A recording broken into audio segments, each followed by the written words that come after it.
I found a letter from my stalker. I found this note nailed to a tree in my front yard. I don't really know how to describe it, so I'll just let you read it yourself. Note start. I saw you today. It was your birthday. You didn't see me. You hardly ever do these days. Your skin looked so nice and healthy, and your eyes were the most beautiful I'd ever seen them. You've grown so much. I remember how different you used to look when you were younger. I remember the day I first met you. It was 4 years ago. I was sitting at my desk, head down, listening to the teacher calling out names for attendance. The teacher called out a name I didn't recognize, and a stranger's voice answered behind me. Was there a new student? The teacher didn't pause for a second, just continued calling out name after name. I turned my head to where the voice had come from. I saw you, a pale figure, so thin, your eyes so red, sitting at a seat that should have been empty. I saw the fireflies flying around you, flickering. Dozens of them, never straying far from you. I saw them going through you, and coming out through your skin, like you were a mist to them. Can you believe I thought you were a ghost? No one else seemed to acknowledge the new stranger sitting at the back of the class. Class after class, hour after hour passed as I waited for something to happen. For someone to notice you, for you to leave, for you to let out a ghoulish scream and claw at me like in the horror story I was certain I was in. But nothing happened. Teachers came and went. My classmates laughed and slept, and you just sat there. The bell rang for recess. The other kids ran to their mundanities for the day, leaving me and you together in the empty classroom. You stood up and pulled a chair from the desk next to you, making it face your desk. You turned your head to me and spoke. Well, you're slow today. Come on. Ask me your questions. I don't know why I didn't run away screaming at that moment. Probably would have turned out better for me in the long run, but let's not speculate. I guess, at that point in my life, I was pretty bloody lonely. I figured there was only a 50-50 chance you'd eat me, and the other 50 was that someone wanted to talk with me. Kid priorities don't make sense to me either these days. So I went along with the flow. I walked over to your desk, sat down on the chair you pulled for me, and asked my question. What were you? You told me you didn't know.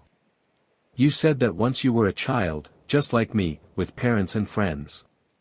You used to go to the same schools as me. Then, one day, one ordinary day, when you were 10, you just woke up and you were like this, covered in fireflies, and no one could remember you the moment they concentrated on anything else. No one, not even your parents. You told me of how I'd notice you every day. How I'd think of you until recess every day. How I'd come to you every day. How we would talk, every day.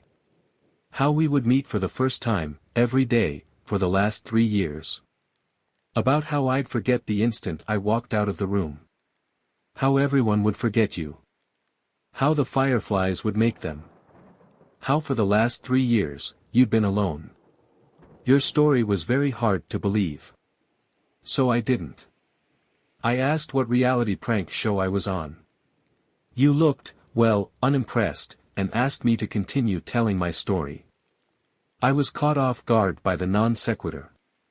You said last time I was here, I was telling you a story, a horror story about a haunted house. As you detailed the story, goosebumps prickled my skin. It was a story I'd been making up in my head. A story I hadn't told anyone yet. At that moment, a million reactions were open to me, all simultaneously adequate and inadequate. But the only thing that seemed proper was to finish the story for you. So I did. Halfway through, you interrupted me to ask if my mother had recovered from her sickness yet. I had to shake my head, a bit ashamed at the fact that I shared this private matter with a stranger. The story ended a few minutes before recess. My next class was in another room. You told me to go. Your steadiness took me back. You seemed so accepting of your fate. Like you'd already gotten used to the idea of being forgotten forever. I was a kid back then. I wasn't a particularly smart kid, and I was probably on the onset of a crush. So you can excuse what I did next as an example of my childhood stupidity. I grabbed my scissors, pressed them against my arm's skin, and dug in. As it drew blood, I pushed it forwards until the cut formed the shape I wanted. Letter by letter, I carved your name onto my arm. Just so you know, I don't regret that. Don't get me wrong, kid power might have made me do it, but it sure as hell didn't make the pain go away. It was one of the most painful experiences of my life. But even then, as a kid, I thought what was happening to you was unfair. I remember how your eyes looked when you saw that. The confusion. How strange it was for you that anyone would want to remember. I remember that look so clearly. When I woke up the next day and saw your name on my arm, I remembered you. I didn't forget. That day, for the first time, we had a conversation that wasn't so one-sided. You said no one had ever done anything like that before and suggested I might have a mental illness. I won't deny it, that drew a little blood. As we talked, a creeping thought came into my head, did you prefer it when I didn't remember? That night, I was sitting up on my bed, staring at your name on my arm, wondering if I should cover it up so I couldn't see it and give you back your privacy, when I heard a crash. I looked up to see my bedroom window shattered and a dirty rock on my floor. I looked out of the cracked window to see a dark figure on my lawn. You were outside yelling about how we should hang out. It took me a while to get used to how bad you were at talking to people. Years without practice made you quite a bit rusty. That was all right. We had a lot of time. For the next 2 years, we spent most of our free time together. Most of the time, we talked. You'd tell me an aspect of your life and how you lived. You still stayed in your old house. Your parents never noticed the food that had gone missing, never noticed the extra room, or that you'd stolen the extra keys. One night, I confided in you that I was beginning to think you were a part of my imagination, Fight Club style. After all, what could you do to me that I couldn't do to myself? You spent the next month or so trying to leave bite marks on my ear or neck to prove a point. I still have a few scars on my ear, so I guess you did. Looking back, I could see the warning signs even then. Your skin seemed to get worse and worse, paler and paler, and you'd rubbed your eyes raw. It was in winter we had our wake-up call. The morning began like any other. I woke up, brushed my teeth, and started searching for clothes to wear. It was a winter morning, and my room was dark, so I didn't see your name on my arm. The cold sent shivers through my body, and I pulled out a long-sleeve jacket. A small bell rang in my head. Don't you usually roll your sleeves up? Yeah, and why did I? That was annoying. I finished tidying up and headed to school. On the school bus, I felt oddly content, like something I'd been worrying about had just disappeared. I walked up the school stairs, down the hall, through my classroom door, and sat down at my desk. The same feeling of a burden forgotten hounded my mind. What was I forgetting? When recess came, I just sat at my desk while my classmates ran out. It felt like a ritual, but I didn't know what for. I was contemplating just walking out to join them when I heard it. It was something small in the wind, like a whisper, but it came over and over, incessant. It sounded like my name. I knew this was strange, that this was worth my attention, but I felt oddly calm. Everything would be all right, everything would be fine. Just ignore it. I sat there at my desk, my mind a war zone between two conflicting, contradictory voices, when I felt a force tugging on my sleeve. The moment I noticed this, my jacket sleeve tore open. I saw your name on my arm, and then your hand that had ripped my jacket open. You'd been yelling at me for over 20 minutes. I think that was the moment we realized how on edge our friendship really was. One accident away from complete erasure. We spent most of the next year in the town library together, trying to find out what the fireflies were. It wasn't really a problem for me. Because of my mother's treatment, my family couldn't afford to go on any trips, and our house didn't have heating anymore, so I was happy to spend my time with you. Finding information was a puzzle in and of itself. How could I read about people I couldn't remember? How would I find out who was special when no one could remember enough about them to record their stories? We found our old family trees and records. Each of us would write down the name of everyone in the book on 2 lists, and then we would compare. The names I hadn't remembered to write down, but you had, would become our focus. These were the names under the curse of the fireflies. We compiled a list of suspicious books that we thought could help us because they were written by, or about, the people we were searching for. I read the books with the list of names by my side, checking it against every page. You scoured the internet on the library computers, looking for articles about these people. Our search eventually led us to the first glimpse of what was really happening to you. It was late at night when you found the picture. I was a bit drowsy, almost nodding off, when I heard a sharp intake of breath. I turned to see you standing up, pointing at the screen. At first, I didn't see anything noteworthy. On the screen was a picture of a clearing somewhere in the woods. You held up your piece of paper where you'd marked out 2 names. Susie Appleby Reagan, 13. Terry Appleby Reagan, 12. Siblings. For a moment, I saw the paper and the screen side by side. And then I saw them. 2 figures emerged from the woods, approaching the camera. They were almost humanoid, except their limbs stretched to nightmarish proportions. Their blank, white skin resembled pure albino, looking more like tree bark than anything you'd expect to find on a mammal. A cloud of fireflies surrounded them. The shorter one looked emaciated, with visible rib cages and, their eyes. God, their eyes. So small, so red. The taller one, with its white hair, didn't look alive anymore. It was little more than skin wrapped around a skeleton, with fireflies swarming out of their empty eye sockets. Both reached for the cameraman. I looked at the article surrounding the picture. It was a blog posted by a hiker, 20 years after the last mention of the 2 kids. The picture was a mystery to the hiker too. He'd wanted to go to the woods pictured for a while but never actually remembered going there. The picture had just appeared on his camera one day, out of the blue.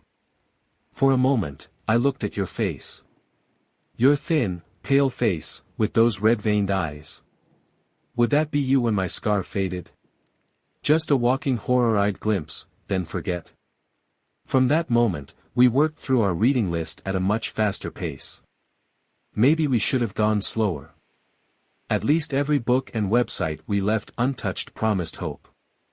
The books we finished and tossed aside promised nothing but the clearing in the woods as our future. And we tossed aside a lot of books. I believe I tore through 3/4 of my reading list before I stumbled across the journal. Oh, God, that horrible, horrible journal. The journal belonged to a mental patient named Joey, who claimed to be a serial killer. He was locked up in an asylum when the police discovered his supposed victims never existed. He was diagnosed with a need for attention and shoved away. They should have electrocuted him. They should have fried him until his flesh melted and his hair burned. In the journal, he detailed how he carried out his killings. He knew bizarre and disturbing things no one else knew. He knew of strange creatures that lived in the woods. His favorites were the fireflies.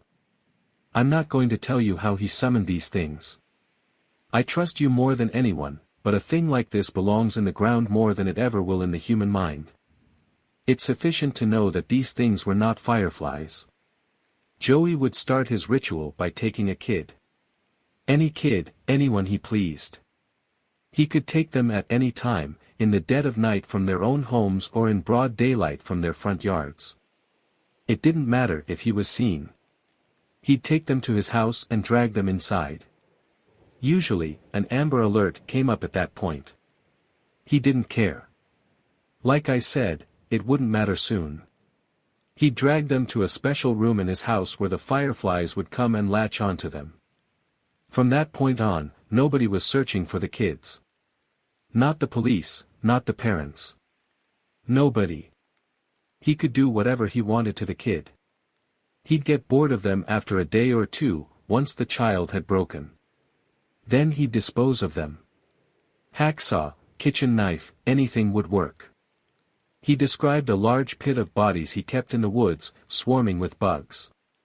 One day, he got bored of that too, so he went to the police station and turned himself in. Not out of guilt, no, no, no. He just wanted someone to know what he was doing. Sick bastard. Don't get the wrong idea. He never stopped killing kids.